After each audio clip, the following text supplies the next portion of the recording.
All right, Aphrodite and Lilith have a message today. We have the ability here to heal and then to tap into other worlds, other aspects of ourselves, like our past lives, all of these different things. But you have to want that. You have to want to go down that path, and you have to do all the hard stuff that comes with that, like shadow work and inner child healing, because you have to open your body up to hold more light and to be a channel and all of these things.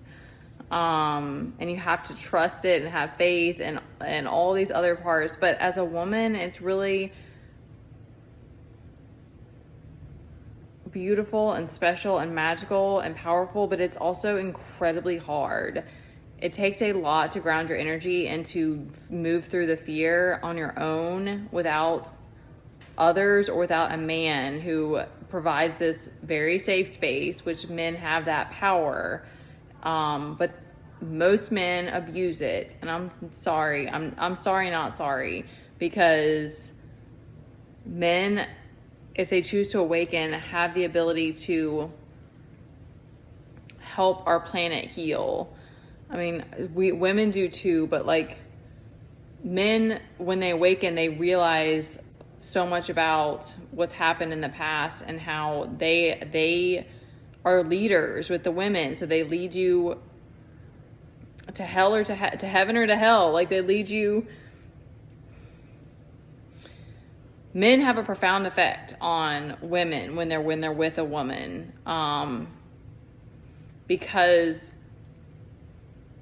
it's like we can only go so long before we submit or something like that. I don't know. I'm not getting. It's the way our energy is. So it takes a lot as a woman to ground your energy and to move through all of that on your own, or to stay grounded in your feminine, especially at a time like when we're living now. So I guess what I wanted to say is that like Lilith, I guess I always feel Lilith on my shoulder or something, because Lilith is like the dark feminine that's like, you will not control me. Like that's that's her energy. And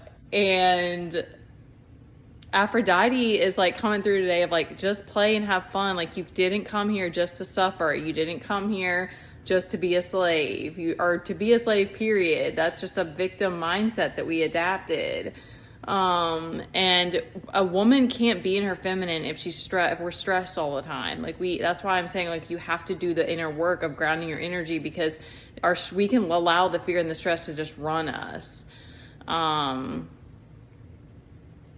But men, if women stand our ground and we demand better and we say we deserve this and this, then men eventually are going to have to come around. The world around you is going to have to come around and accept that, because that is that Empress energy.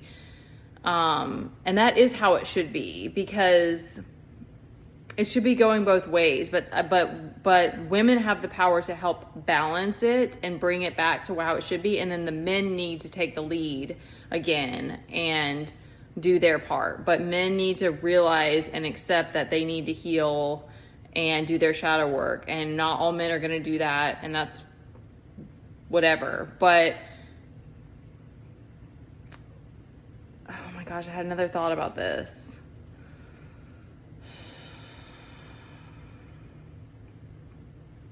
Because we have abundance available. It's just like, even me, I'm working through it right now. It's hard when you have these programs that are telling you that you have to go and get all these things, and you have to make it all happen, and you do in a sense, but like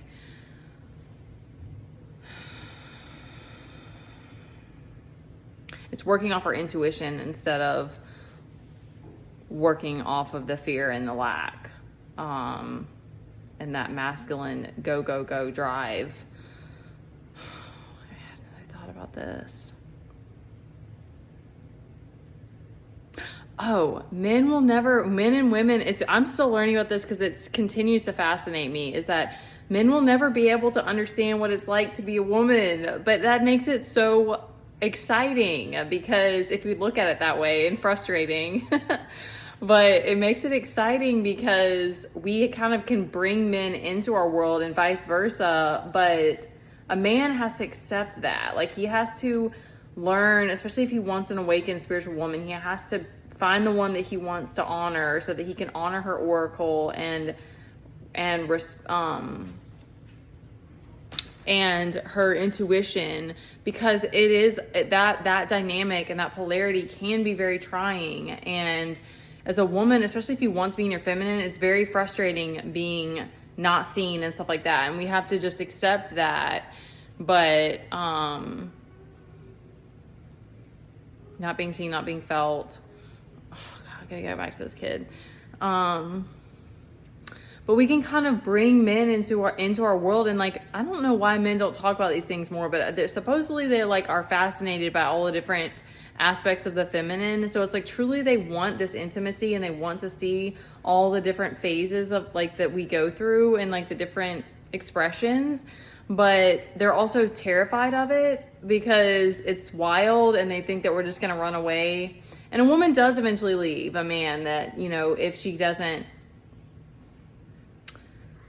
if it's not working anymore, and if he keeps not trying to understand her, or because we do need to be listened to. Or the feminine has this thing where it's like it needs to be heard, because sometimes clarity does come through from that. So there's this need for the feminine to express itself.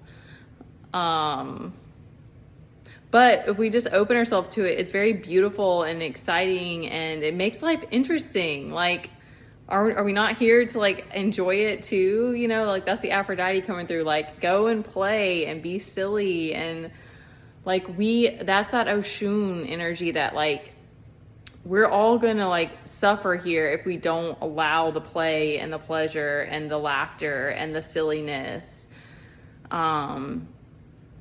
And the art and the creativity, you know what I mean? Like, okay, I'm gonna stop now.